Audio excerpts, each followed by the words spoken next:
who doesn't have nuclear power should buy a giant who does. This is the unspoken motto of the Arab world today. It's not only Saudi Arabia that flaunts Pakistan's nuclear umbrella to intimidate its rivals, nor Egypt alone that may lean on the nuclear bear or dragon to balance the scales with those flexing Dimona muscles. Here on Arab soil, the land of perpetual conflict, every nation seeks a shield, an umbrella, a weapon that restores balance. For decades, Israel stood alone with its hidden strength, a secret yet known power. Its Dimona reactor guarded by global silence. But the world has changed, and so have the Arabs. They no longer wait for permission. They no longer accept that nuclear might should remain the privilege of Israel or Iran. Instead, they seek alternatives, unconventional alliances, nuclear strength without reactors. The idea sounds shocking, but it's already taking shape. Saudi Arabia has signed a joint defense pact with Pakistan, an agreement that includes nuclear cooperation. Pakistan's nukes are ready on the table. No enrichment, no construction, no waiting. Just a signature, and the nuclear umbrella opens. Egypt too is moving. At the IAEA, it raised the issue of the Middle East and introduced a resolution demanding that all nuclear facilities come under inspection. The message: pressure Israel and pave the road for broader options. Options that could mean hosting.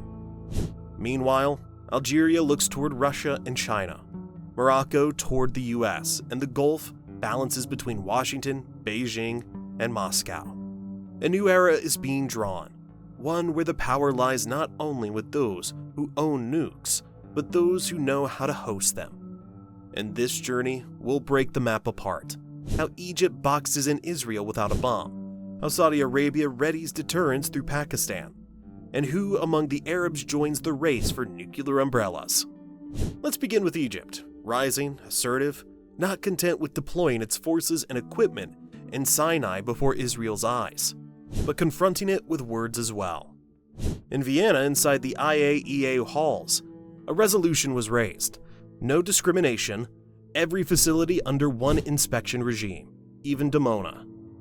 A simple line, but one that shakes the balance, because the message isn't just technical, it's political. It's a call to challenge decades of silence. The meaning is clear. The international resolution gives moral and political cover.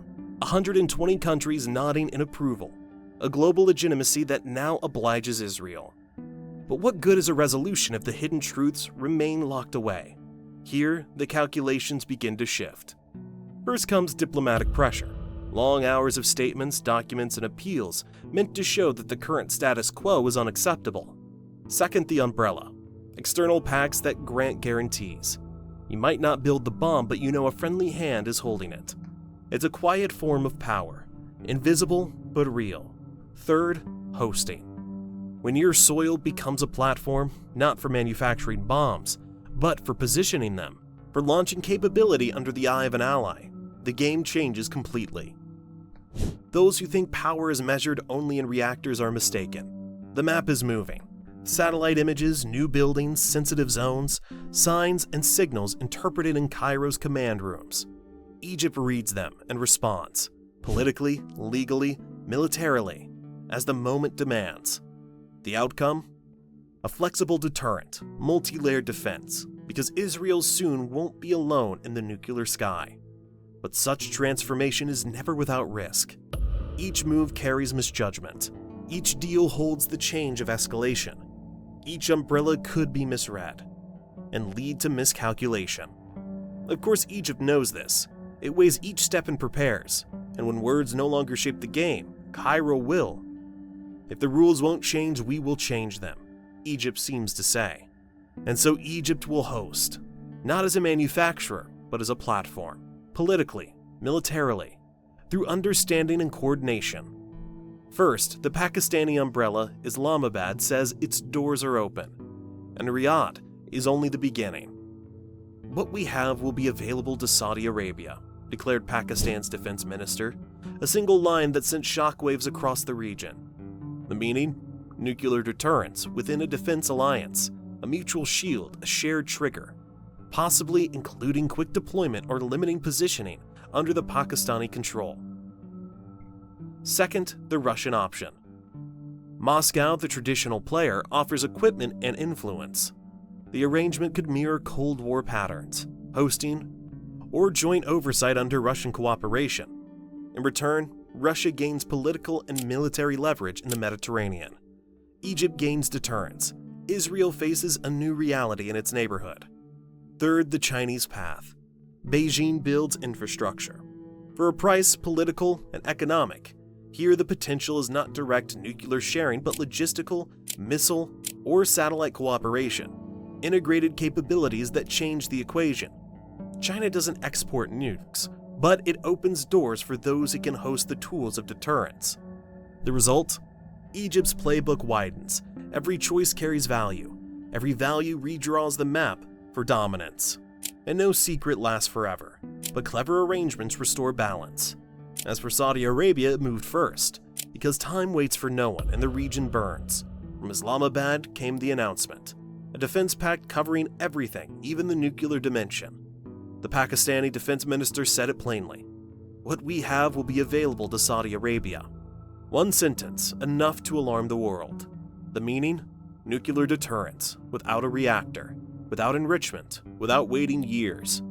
Everyone knows Pakistan is a full nuclear power. With ballistic missiles, tactical and strategic warheads, and proven deterrence. Saudi Arabia, with its vast lands, political weight, and deep pockets, is the perfect host. The deal resembles NATO's nuclear sharing model. An attack on Riyadh is an attack on both. Only this time, the shield is nuclear. And this isn't new. Military cooperation between the two nations has lasted decades. Joint training, permanent deployments, but now it's official, and nuclear. If Saudi Arabia chooses to host, missiles will be stationed, bases secured, weapons under joint control. The message? Riyadh is not defenseless. If Washington refuses reactors, Islamabad offers them the umbrella. No restrictions attached. In recent years, Saudi Arabia tried to build its nuclear program through the US, but Washington demanded peace with Israel first. It then sought deals with Western, Russian, and Chinese firms, only to face delay after delay. Now with Pakistan, the shortcut is open. No years, no red tape. The nukes already exist. That's what unsettles Israel and confuses Washington. They know, if Riyadh doesn't get the reactor, it will take the umbrella. Deep in the desert where the projects of the century rise, a new kind of project could too. Not civilian, but strategic. Not a dream, but a ready option. The Saudi bomb may not be built, but it's already available. And what about the rest of the Arab world? Egypt and Saudi Arabia are not alone. Algeria looks east to Moscow and Beijing, and the old allies renewed. Morocco glances west toward Washington and Paris, building on old security ties and fresh arms deals. The Gulf walks a middle path, rooted in Washington, branching toward Beijing and Moscow. Nuclear umbrellas become bargaining chips, tools of influence, pressure, and protection. The map moves again. Every Arab capital searching for a cover that matches its size. Those with wealth go east, those with loyalty go west, and those with daring reach out to Islamabad. The formula is simple. Not every nation must build the bomb. Some can buy the shadow of one, or host it, or ally with those who already hold it. The picture is clear. The Arab world is no longer a silent block. It's a mosaic of nuclear umbrellas, each reflecting another. The final sentence writes itself. Those who don't build a reactor will build an alliance. Those who don't own a bomb will find someone who can place one above their skies. The Middle East is changing. Not just its oil or gas maps, but its deterrence map. Israel no longer stands alone. Absolute dominance is cracking. The new balance is being drawn in Riyadh, in Cairo, in Algiers, in Rabat and beyond. In capitals seeking their own shields, the question is no longer who owns the bomb, but who is protected by it. The choice is simple. Stand under the umbrella or stand exposed. Saudi Arabia has chosen. Egypt opens its doors. Algeria weaves its alliances. The Gulf balances east and west. Morocco extends its hand westward. Every nation now asks the same question. Which umbrella fits? The world is watching. The powers are alert. Washington fears losing control. Israel fears losing superiority. The Arabs are learning a new lesson. Time doesn't wait, and the bomb is not just a weapon. It's leverage, it's deterrence, it's the shadow of power itself. In this age of deterrence, those who don't own nuclear weapons will buy a giant who does.